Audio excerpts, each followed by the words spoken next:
kechirish. Mabodo ajrashib ketgan bo'lsangiz, sobiq turmush o'rtog'ingizdan yoki sobiq rafiqangizdan kechirishingiz shart.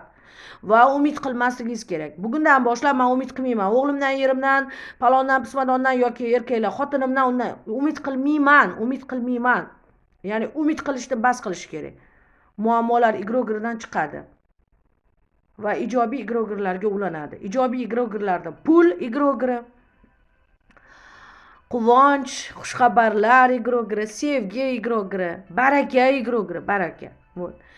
Sizlar bo'lsa ko'pchiliklar qorishtirib yuborgansizlar. Muammoni gapirib turib, bir vaqtning o'zida g'iybatda gapirib, yana g'iybatda gapirib, nechidir sekund o'tgandan keyin barokat haqida gapirasizlar. O'shaning uchun ham pul bo'lmaydi.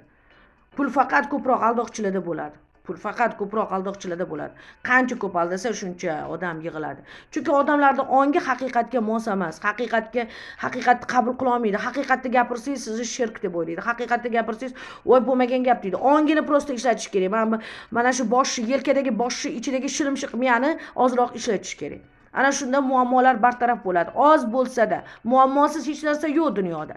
Lekin o'sha muammolar igro-girga ulangan kollektivniy soznaniya, kollektivniy o'sha odamlar harakati bilan xuddi shu holatga kelib qolgan. Juda ko'p g'iybat, noshukrlik, kechira olmaslik, qasos olish, vahima, kimnidir ajratish, kimgadir boshqa narsa deyish. Tupoy va barankallalar o'shancha ko'payib qolgan. Tupoylik juda ko'p. Lekin donolik yo'q narsa. Oz bo'lsa-da inson o'z ongini chaqlash kerak. Inson o'z ongini yaxshi bilimlar bilan oziqlantirish kerak. Ongning ham oshqozoni bor, xuddi odamning oshqozoni bo'lgani kabi.